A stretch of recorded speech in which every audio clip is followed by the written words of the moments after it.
거래량 둔화와 상승률 둔화가 필연적으로 찾아올 거고요. 연말까지는 강세장 다시 올 일은 없다고 생각합니다. 시장 전체를 끌어올린 수요는 이미 없어졌고 종전 자산을 처분하면서 안 없어질 지역으로 오고 있는 것이 올해 주택시장의 큰 변화인 것 같고요. 초고가 아파트들 역시 누군가는 말도 안 되는 돈을 벌었겠지만 어느 순간부터는 자산 처분해야 된다고 보고 있거든요. 현재는 서울만 강세장이고 서울 안에서도 학군이 유지되는 지역이나 신축만 오르고 있습니다. 시장은 이미 저출산을 매크로 지표에 반영을 하고 있습니다.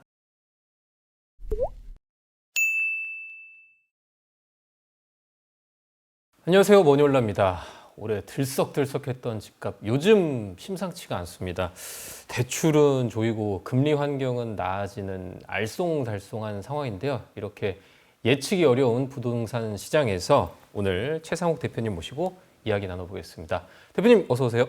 안녕하세요, 최상욱입니다. 네, 머니올라에는 한 석 달? 넉 달 만에 또 나와주신 것 같은데 요즘 어떻게 지내셨습니까? 일본을 다녀오셨다고? 네, 저는 무탈하고 무난하게 잘 지내고 있습니다. 네. 그리고 요즘에 일본 부동산 시장이 어떻게 보면 한국 부동산 시장의 미래일 수도 있다는 생각에 좀 일본 투어를 많이 하고 있는데 최근에도 좀 다녀왔습니다. 맞아요. 일본 부동산이 우리 한국 부동산의 미래다라는 얘기도 저도 많이 들은 것 같은데 그렇다면 장기 침체로 간다라는 그런 예측인가요? 아니요, 일본에서 일어나고 있는 게 우리보다 후행하는 게 있는데 그 중에 네. 첫 번째는 도쿄 1극화가 한국보다 좀 후행하는 것 같고요. 한국은 이제 수도권 1극이 52% 수준인데 도쿄는 33% 수준이니까 아마 일본의 경우에도 도쿄 1극이 앞으로 한 10, 15년 동안은 계속해서 이뤄질 것 같거든요. 그 부분이 한 꼭지가 있고 두 번째는 주택시장 패턴이 이제 거래가 굉장히 침체되어 있는 나라인데 주택시장이 신규 수요가 못 따라오면 올수록 거래량이 둔화되는 경향이 있습니다. 한국이 전체적으로는 거래량이 전체 주택의 5에서 6% 정도 되는 나라였는데 요즘에는 소위 3, 4%로 내려왔거든요. 그런데 일본 경우에는 이게 한 2%대밖에 안 되기 때문에 사실상 거래 회전율이 굉장히 낮은데 예. 우리가 그런 경로로 가고 있다고 생각을 해서 그렇게 회전율이 낮은 나라에서는 어떤 방식으로 주택 거래가 좀 되나 이런 거 좀 체크하러 갔습니다. 일본 사람들도 서울 사람처럼 마찬가지로 서울 그 도쿄 집값 너무 비싸다. 청년들은 야 이거 어떻게 사냐 이거 30년 40년 근로소득으로 살 수 있냐 똑같아요 우리나라? 아니요 그렇지는 않아요. 그렇진 않아요? 예. 거기는 우리보다 평균 주택 가격이 더 낮고 예. 물론 이제 하이엔드 주택으로 가면은 소위 한 120평, 200평, 100평대가 넘는 그런 단독 주택은 그 도쿄 5구 한복판에 있다면은 거의 한 2, 3천억이거든요. 네. 근데 우리는 그 정도는 아니지만 평균으로 보자면은 도쿄권에는 어포더블한 주택들이 너무 많고 그리고 이제 임대 시장도 너무 선진화가 돼 있어가지고 네. 우리처럼 좀 고생을 하지는 않죠. 거긴 기업 평균대가 일반적이니까. 그래서 일본 같은 경우에는 임차를 하다가 주택을 사게 되면은 좀 단독 주택을 사는 방식으로 가면서 주택 시장이 굴러왔었는데 도쿄 1극이 되면서 요새는 일본의 젊은 사람들이 소위 맨션, 타워 맨션, 우리로 치면 아파트를 도심에 사는 그런 분위기가 나오고 있거든요. 그래서 우리나라의 모습을 지금 조금 보고 있는 것 같습니다. 알겠습니다. 그럼 이제 우리 그 서울 수도권 부동산 시장 얘기해 보려고 하는데 추석 이후 시장 상황 좀 어떻게 평가하십니까? 저는 8월 5일에 자산시장 고점이 나오고 나서 그러니까 미국 나스닥이나 한국 주식시장이 그때 대폭락을 했고 서울에 있는 고가 아파트가 자산시장 동조화가 올해 너무 심해졌었기 때문에 8월 5일 이후에 실거래 신고액은 왠지 그때가 좀 정점이라고 생각을 했고 한 달 정도 시차를 두고 시장 안정화가 될 거라고 봤었는데요.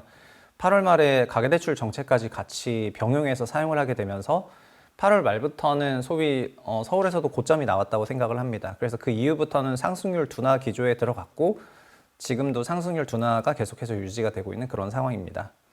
그러니까 자산 시장이 조금 이제 주춤하고 네. 또 거기에 더불어 대출 규제까지 얹어지면서 집값 상승세 둔화가 나타나고 있다. 네. 그렇다면 여름까지는 좀 오르는 흐름은 보였잖아요. 네네. 그 이유는 뭐라고 생각하세요? 그땐 자산시장 랠리가 있었거든요. 그 올해 5월부터 7월까지는 미국 주시장, 한국 주식시장, 그 다음에 코인 등 기타 자산, 그리고 등등 여러 모든 자산이 다 랠리가 있었고요. 그리고 대출 상품 금리도 아시겠지만 작년 4%였는데 주담대가 3.5로 내려갔고 사실상 금리 인하 효과까지 다 있었던 거거든요. 그런 국면이고 그다음에 24년 5월에 제가 이것 때문에 뭐 제 뷰를 5월 달에 단기 강세 올 것 같다고 좀 바꿨었는데 야당에서조차도 종부세 완화 발언을 했고 여야가 합심해서 부동산 시장에 대해서는 규제책을 안 밝혔기 때문에 소위 그때부터는 좀 브레이크가 없었던 것 같고 결국은 언제 브레이크가 왔냐면은 08년에 그랬던 것처럼 그 어떤 규제책으로도 시장 과열 못 막았던 것처럼 지금도 결국 자산시장 조정 나오니까 서울 고점 나온 거라고 저는 보고 있습니다. 그러니까 자산 시장과 동조화되는 흐름이 되게 강해진 거네요. 우리 네. 부동산 시장이. 네, 그건 이유가 있어요. 어떤 그 주택의 수요 공급으로 움직이는데 많은 분들이 그냥 가격이 오르면은 공급이 부족하고 뭐 신축이 없고 이런 말씀을 많이 하시는데 부동산의 공급은 기본적으로 3년에서 5년이 걸리는 굉장히 시차가 긴 사이클이거든요. 단기에 공급이 변할 일은 전혀 없습니다. 그래서 시장이 공급만 따라간다면은 시장은 매우 안정적일 것입니다. 근데 실제 시장은 상당한 변동성을 보이는데 그거는 이제 수요가 굉장히 높은 변동성으로 움직이기 때문인데 수요는 그냥 경제학적인 용어로 돈을 의미하거든요. 인간이 갖고 있는 선호가 돈을 만났을 때 그게 수요가 되게 되어 있습니다. 결국은 돈의 양으로 수요를 측정할 수가 있는 건데 결국은 세 꼭지밖에 없습니다. 세 개의 줄기밖에 없는데 첫 번째는 소득이고 두 번째는 대출이고 세 번째는 자산 처분입니다.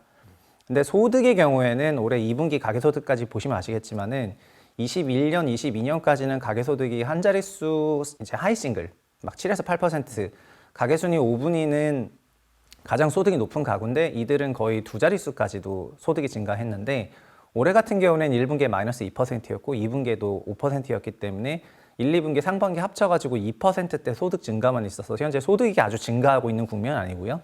그럼 결국은 대출과 처분 소득이 남아있는 거거든요.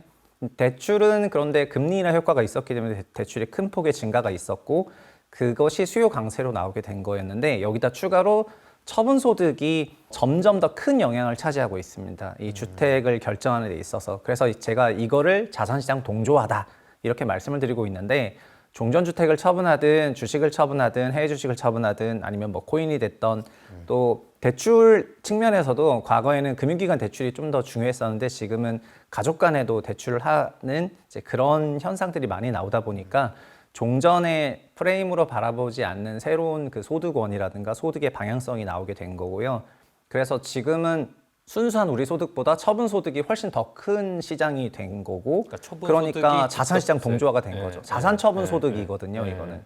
그러니까 처분 소득이 집값에 미치는 영향이 예전보다 더 커졌다. 앞으로도 더 커질 거라고 저는 생각하고 있습니다. 그러니까 뭐 주식이라든지 뭐 코인이라든지 뭐 금이라든지 여러 가지 자기가 투자한 그 자산에서 얻은 소득을 네. 부동산으로 거기에 제일 중요한 처분 소득 중에 하나가 바로 종전부동산이거든요. 실제 자금 조달 계획서를 보면은 부동산을 처분하고 주택을 사시는 분이 올해 서울에서 60%가 나왔다는 거는 종전 자산을 처분하지 않는 사람은 집 사기 어렵다는 말이랑 똑같거든요. 그러니까 갈아타기인 네. 거죠. 예, 그러니까 그게 상급지로 갈아타기.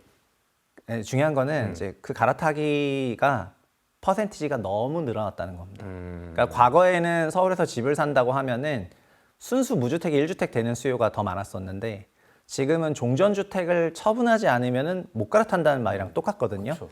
그 얘기는 전체 수요를 과거랑 비교해 보면은 거래량이 반토막 나는 게 정상이다 이 얘기가 되겠습니다. 종전에는 무주택이 1주택 되는 게 60 잡고 갈아타는 게 40 잡았다면은 지금 40, 60으로 역전됐고 앞으로는 더 그런 경향이 심화될 거라고 보면은 이제 순수한 무주택에서 1주택으로 매수하는 주체들이 이탈된다는 거기 때문에 네. 이제 소위 주택 시장은 그들만의 리그가 되는 것이고 그들만의 리그에서 종전주택을 처분하지 않으면 갈아타기조차도 안 되기 때문에 부동산 시장이 위축세가 된다면 거래량은 완전히 냉각되게 되어 있어요. 그 구조로 가고 있다고 보고 있습니다. 알겠습니다. 그러면 우리 한 4분기부터는 좀 집값이 좀 냉각된다 이렇게 보시는 거죠? 네, 거래량 둔화와 상승률 둔화가 필연적으로 찾아올 거고요. 네. 뭐 그 이후는 좀 더 지켜봐야 될 것 같습니다. 그 이후에 대해서는 조금 어떻게 전망하세요? 결국은 자산 시장 달려 있다는 겁니다. 그렇다면 네, 그러면 결국은 글로벌 주시장이든 한국 주시장이든 한국 부동산 시장이 어떻게 되냐. 그리고 글로벌 자산 시장에 대해서는 전망이 어렵다 하면은 대출 시장 정도는 볼 수가 있는 건데 대출에 대해서는 연말까지는 좀 조이겠다는 기조니까 연말까지는 강세장 다시 올 일은 없다고 생각합니다. 지금 자산 시장의 여러 가지 변수들 보면 미국 대선 있겠고 금리 환경이 있을 것 같은데 어떻게 될지 좀 예측이 어렵잖아요. 부동산 시장의 향방도 많이 갈리겠네요. 저는 근데 이미 방향성이 다 나왔는데 굳이 막 복잡하게 생각할 게 없다 생각하거든요. 3년 전인 21년 11월이 그 한국 주택시장 정점이었습니다. 그리고 현재는 지수로는 서울도 90%대밖에 회복을 못했어요. 특정 5개구는 이제 종전 신고가를 돌파했기 때문에 이들 5개구가 지금 상승세를 주도하고 있습니다. 근데 그 과정에서 나타난 변화는 첫 번째는 21년에서 24년의 차이는 단 하나 전 저출산이라고 생각하거든요. 그래서 시장은 이미 저출산을 매크로 지표에 반영을 하고 있습니다. 그래서 서울 포함해서 부동산을 볼 때 21년과 지금 뭐가 다르냐면은 21년에 강세장일 때는 전국 강세장이었는데 현재는 서울만 강세장이고 서울 안에서도 학군이 유지되는 지역이나 신축만 오르고 있습니다. 그 얘기는 학교들이 없어지고 뭐 병원 없어지고 이런 국면이 되다 보니까 장기 존속할 곳을 찾아서 이동하는 도심 내 그 이주 수요가 높아진 거가 되거든요. 그래서 시장 전체를 끌어올리는 수요는 이미 없어졌고 대출이라든가 자산 처분을 통해서만 주택을 적극적으로 살 수 있는 계층이 됐거나 아니면 종전 자산을 처분하면서 안 없어질 지역으로 오고 있는 것이 올해 주택시장의 큰 변화인 것 같고요. 그래서 미래에도 어떻게 될 거냐면은 사람들이 선호하거나 없어지지 않을 거라고 생각하는 지역으로 더 밀려드는 경향은 강화가 될 것이고요. 반대로 도시 소멸이라든가 아니면은 장기적으로 정주 여건이 안 좋아진다고 생각하는 지역에 대한 기피도 심화될 거라고 그렇게 생각을 하고 있습니다. 저출산이 이 부동산 시장에 미치는 영향이 좀 더 강해진 거네요. 네. 그렇다면 아까 뭐 학군지 준신축이 이제 강세였고 최근에 뭐 재건축, 구축 이런 데가 그렇게 비선호하죠. 예, 비선호하는 것도 이유가 있는데요. 예. 정비 사업을 하면 통상 10년 이상 네. 걸리는데 2030년대 이후부터의 수요를 예상하기가 쉽지 않습니다. 그러니까 현재는 통상적으로 우리나라 GDP 정점이 2030년대 중반으로 나오는데요. 현재 추세로 가게 되면은 그래서 2030년대에 정비 사업을 대규모로 했을 때 그게 과연 분양이 될 건가에 대해서 개런티가 안 되는 상황입니다. 과거에는 재건축을 할 때 일반 분양에 대한 리스크를 그렇게 중요하게 생각하지 않았고 그냥 일반 분양하면 다 된다고 생각을 했었는데 그래서 재건축 몬테크가 유행을 했었습니다. 근데 현재는 재건축을 빨리 하지 않는다면 의미가 없다고 생각을 하는 것 같아요. 그래서 당장 몇 년 안에 될 거라고 생각한다면은 그게 미래의 신축이니까 되게 높은 투자 매력이 있다고 생각하셔서 좀 달려드는 것 같고 반대로 좀 오래 걸린다고 생각하면은 그러면 그때는 수요가 없지 않을까라고 생각해서 완전히 기피하는 것 같거든요. 그래서 정비사업 시장 역시 완전히 양극화가 되어 있는데 전반적으로는 결국은 서울 안에서 그 올해 주택가율이 가장 높았던 지역이 시장이 판단한 장기 생존 지역이 되겠습니다. 그 장기 생존 지역의 재건축만 잠깐 인기이고 그렇지 않은 지역은 일제히 비토받는 그런 상황인 것 같습니다. 그렇다면 이제 한국은행이 금리 결정을 지금 녹화일 기준으로 한 3, 4일 뒤에 저희 금리 결정을 하게 됩니다. 아마 인하에 들어가지 않겠느냐라는 이제 전망들이 좀 힘을 얻고 있는데 금리가 내려가게 되면 지난번에 저희 대표님께서 저희 방송 나오셔서 이제 금리는 어떤 전세가의 역수니까 네. 그러니까 어떤 사용 가치의 역수니까 금리가 내려가게 되면 전세가는 올라가는 약간 흐름이 생길 수 있고 네네. 그래서 결국 이제 집값이 또 불이 붙을 수 있는 가능성도 있는 거잖아요. 그때 말씀드렸던 금리는 네. 전세 대출 상품 금리입니다. 그 전세 대출 상품 금리나 주담대 금리는 이미 22년 하반기 대비해서는 150에서 200bp 내렸고요. 그리고 작년 말 대비해서도 70bp 내렸거든요. 그래서 이미 상품 금리가 내린 부분으로 전세가 강세가 이미 나왔어요. 예, 그 전세가 강세가 나온 만큼 매매가 강세가 나온 것이고요. 통상적으로 서울은 전세 1억 오르면 매매가가 2억이 오르게 되는데 이미 그 시세는 나왔습니다. 현재는 정반대로 상품 금리가 오르는 국면이다 보니까 올해 9월부터는 전세 시세가 안정화가 되고 있습니다. 전세 시세가 안정화가 되다 보니까 자연스럽게 매매 시세는 안정화되겠죠. 그래서 그냥 기준금리가 아니라 상품금리 따라가는 건데 상품금리는 이미 70bp 인하를 선반영한 상황이고 현재 추세는 한은에서는 이제 금리 인하를 할 환경임에도 불구하고 가계대출 때문에 약간 불편한 그런 기색을 많이 내보냈고 뭐 제 개인적인 생각에는 가계대출이 충분히 감소하는 데이터를 보고 인하를 하지 않을까 이런 생각이 조금 있어가지고 그래서 그냥 매크로 데이터 그 종전 달의 발언들을 여러 가지를 짚어보면은 이창용 다음 총- 달에 네, 다음 달에 인하할 수도 있을 거라고 생각을 하고 있습니다. 그 네. 대표 어차피 한 달 입장에서는- 차인데 네. 데이터를 보고 인하하시지 않을까 이런 생각도 좀 있습니다. 이번에 인하하기보다는 이제 다음 달에 인하할 것 같고 예. 또 설령 또 기준금리가 내리더라도 상품금리는 이미 선반영해서 많이 내려왔기 때문에 네. 그 상품금리까지 내려가지는 상품금리는 오히려 오르고 있죠. 정부 기준은 그러니까 기준금리 상품금리 이원화를 하면 뭐가 좋냐면은 기준금리는 경제 전체에 미치는 영향이고 상품금리는 특정 시장에만 영향을 줄 수 있으니까 부동산 시장 과열을 막기 위해서는 주택대출 상품금리를 높이는 것이 맞고 그다음에 우리나라 경제 전반적인 완화를 위해서는 기준금리를 내리는 게 맞으니까 그런 선택을 하고 있다고 보고 있습니다. 지방 부동산은 계속 좀 몇 년째 좀 침체인 상황이잖아요. 네. 그렇다면 대표님 말씀 들어보면 저출산도 있고 지방 소멸 위기도 있으니까 지방 부동산이 살아날 가능성은 이제 높지는 않겠네요. 저는 뭐 확률이 매우 낮다고 생각을 하죠. 이미 지난 3년간 보여졌고 근데 그 지방에도 보면 어디는 그래도 어떤 산업 단지도 들어오고 어떤 특정 산업을 육성하는 그 지역들도 있고 그렇잖아요. 그럼 네. 클러스터도 만들고 그런 것도 조금 이제 전망이 어둡다고 봐야 합니까? 그거는 이제 주식으로 비유하면은 지수 레벨에서 소위 섹터로 가는 건데 네. 좋아지는 섹터야 항상 있죠. 네, 근데 시장 지수 전체는 소위 회복을 못 한다는 그런 말씀이죠. 왜냐하면은 지방 5개 광역시, 그러니까 인천은 수도권이어서 회복세가 가장 높았고 지금 이제 국내 2대 도시도 인천이 되지 않습니까? 부산보다 더 많아져가지고. 근데 그런 기조가 시사하는 바가 저는 굉장히 크다고 생각을 하고 그리고 지방 광역시 회복은 뭐 높은 강도로는 되게 어렵다고 생각을 합니다. 다만 지방 역시 성장률 플러스 구간에서는 명목가액으로는 그 성장률만큼은 상승을 할 것입니다. 그런데 그래서 그 상승에 대한 개념이 다른 거죠. 그냥 시장 대비 소위 초과 상승을 강세장으로 봤을 때 강세장이 오기는 좀 어려운 환경인 것 같습니다. 알겠습니다. 근데 서울에서는 이것도 뭐 얼마 전 기사였는데 뭐 반포 9평이 이제 60억을 찍고 이런 초고가 아파트들은 뭔가 다른 세상 같아요. 그래서 어떤 좀 시장의 전체적인 흐름과는 좀 다르게 움직이고 있는 것 같은 생각도 드는데 이런 초고가 아파트들의 흐름을 우리가 눈여겨볼 필요가 있을까요? 네, 초고가 시장이 여러 가지로 영향을 미치니까요. 초고가 마켓이 천정을 뚫고 올라가면은 다른 시장 역시 영향을 받게 되어 있습니다. 그런데 말씀하신 반포 신축 실거래 피크 찍은 것도 8월 2일이었습니다. 그게 이후에 거래가 된 겁니다. 거래일이 8월 2일이고요. 그리고 자산시장 고점은 8월 5일에 나왔어요. 그래서 그 한 달 동안은 좀 시차를 두고 옆 단지들 중심으로 오르다가 현재는 이 지역조차도 다소 소강 상태이거든요. 저는 초고가 아파트들 역시 결국 누군가는 말도 안 되는 돈을 벌었겠지만 아래로 내려가면 내려갈수록 어느 순간부터는 대출을 깨야 되고 어느 순간부터는 자산 처분해야 된다고 보고 있거든요. 그래서 결국은 못 따라가는 층이 나오게 되어 있는데 대출 시장 규제와 자산 시장 약세가 나오게 된다면은 거기도 냉각이 되는 수순이라고 생각하고 있습니다. 전세가 얘기 좀 해보고 싶은데 지금 네. 전세가는 지금 71주 넘게 지금 상승세가 이어지고 있거든요.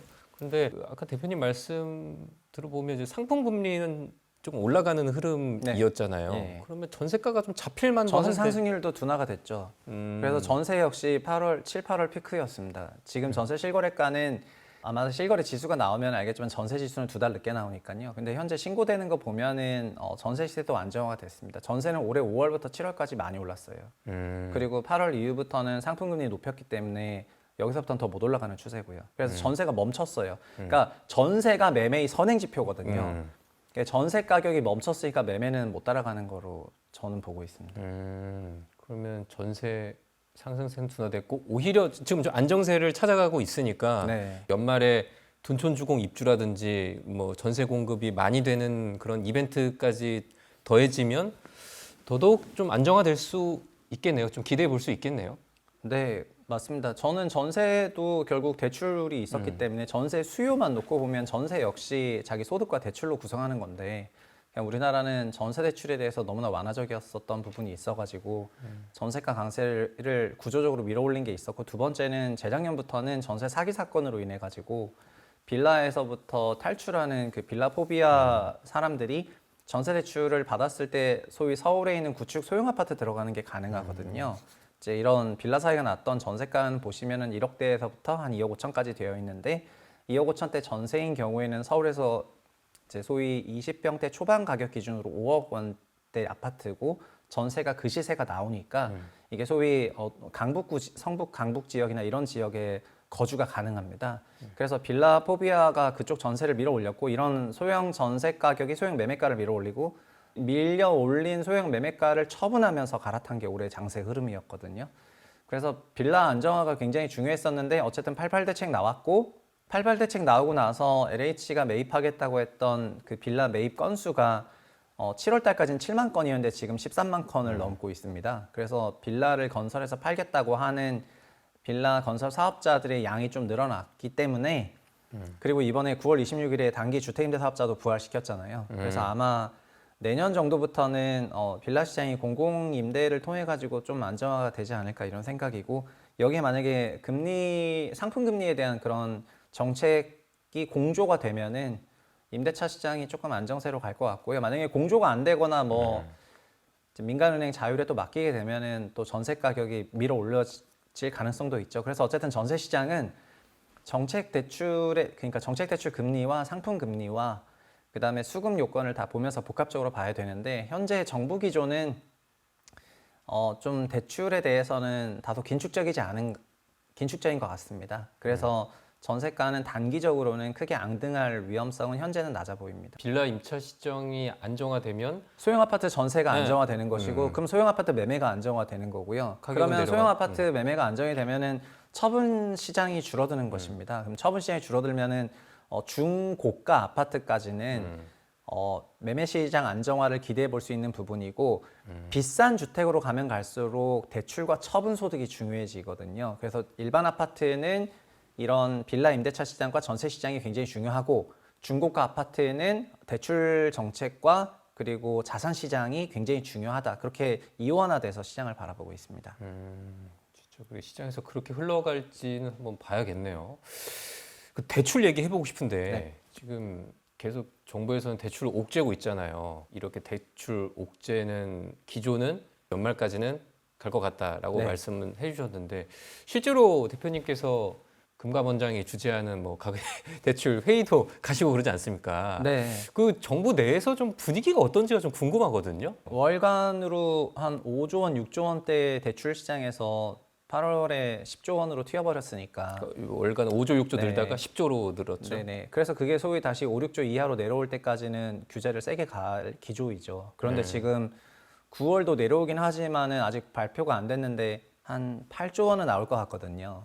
그러면 여전히 높다고 생각할 거고 그래서 그 데이터 보고 금리는 전 못 내릴 것 같고 그래서 이게 소위 5조 원 언더로 내려오는 거를 확인하고 내릴 거라는 좀 생각입니다. 지금 현재 한 8조 정도 월간 증가액이 한 8조 정도 나오는데 한 5조 원 정도는 줄어들어야 제대로 좀 금리 인하하는 환경이 만들어질 것 같다. 아직 9월 달 데이터가 안 나왔어요. 네. 그러니까 8월 달 데이터는 9.8조로 10조 찍었는데 네. 9월 달 데이터가 내려오는 것처럼 보이지만 시차를 두고 7월 거래가 너무 많았었기 때문에 9월에 잔금 치르는 경우에는 대출 실행이 그렇게 되면은 9월 데이터도 한 8조 원은 찍을 것 같거든요. 그러면은 10월은 돼야지 그 데이터가 내려온다고 볼 수가 있는 거고 10월 데이터는 11월 둘째 주에 나와요. 그래서 저는 11월 금통위 때 인하를 할 가능성이 높다고 보고 있는데 물론 뭐 제가 매크로 전문가는 아니지만은 어쨌든 하는 총재는 계속해서 그런 발언을 했으니까 그렇게 생각하고 있습니다. 근데 어찌 보면 더 걸릴 수도 있지 않을까라는 생각이 들거든요. 왜냐하면 저도 예전에 은행들 취재해 보면 이렇게 대출 규제 딱 실행하기 전에 지금 그 DSR 2단계도 9월부터 시행이 됐잖아요. 예. 그러면 막차 수요가 엄청 몰려서 이제 네. 8월 말에 신청을 많이 하면 이게 그러니까 지연 효과가 있어서 한 두세 달 뒤까지 가더라고요. 네, 맞습니다. 저도 그래서 네. 9월 데이터까지는 세게 나올 거라고 보고 있습니다. 그걸로 본다면 10월, 11월까지는 계속 또 증가하는 흐름이 네. 있을 근데 또 수도 있지 않을까 창구에서 싶은데. 신규로 접수되는 그런 데이터들도 다 받아볼 테니까 아마 이게 레깅으로 많이 나오는 건지 아니면 신규 신청으로 많이 나오는 건지 구분을 할 거고 그래서 아마 9월까지 레깅으로 나올 거는 뭐 확실할 것 같고요. 네. 근데 그 다음부터는 주택시장 동향 따라서 가는 건데 어쨌든 9월 시장부터는 시장이 또 축세로 다시 돌아섰으니까 추세적으로 만약에 내려간다 생각하면은 어쨌든 과열만 안 되면은 금리나 명분은 충분히 달성하지 않나 싶어서 11월 정도로 생각하고 있습니다. 근데 지금 이제 금융 당국에서 보면 DSR 뭐 3단계 조기 시행이라든지 아니면 뭐 주담대 위험 가중치를 높인다든지 추가 대출 규제도 검토한다는 기사들도 나오고 있거든요. 근데 지금도 이제 대출 조이고 있는데 지금 대출 규제가 앞으로 더 심해질 수도 있을 거라고 생각하십니까? 저는 그 스트레스 DSR 규제는 컨셉은 굉장히 좋았는데요. 악마는 디테일에 있는 법이거든요.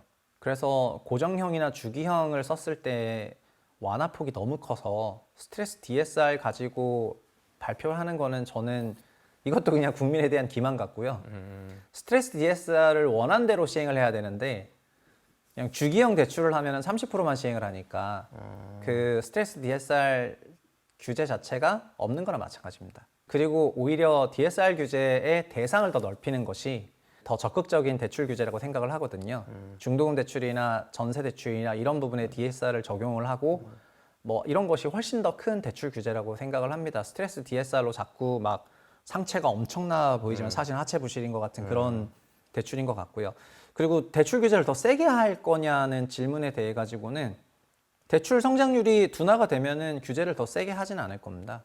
소위 그냥 시장 망가져라 이러면서 대출 규제할 정부는 없고 지금 정부도 전체적으로 자산 시장에는 막 우호적인 스탠스이기 때문에 과열을 막고 싶은 거지 시장의 냉각을 뭐 갖고 오겠다는 그런 생각은 아닌 것 같습니다. 매운맛으로 해야 되는데 지금 순한 맛으로 하고 있는 거네요. 지금 대출 규제도. 네, 저는 오히려 대출에 관심이 없었다 보니까 민간 금융기관들이 그냥 상품 대출 금리 팍팍 낮추고 작년 같은 경우에는 막 50년 대출 만들고 이러면서 자기들끼리 막 해준 거거든요.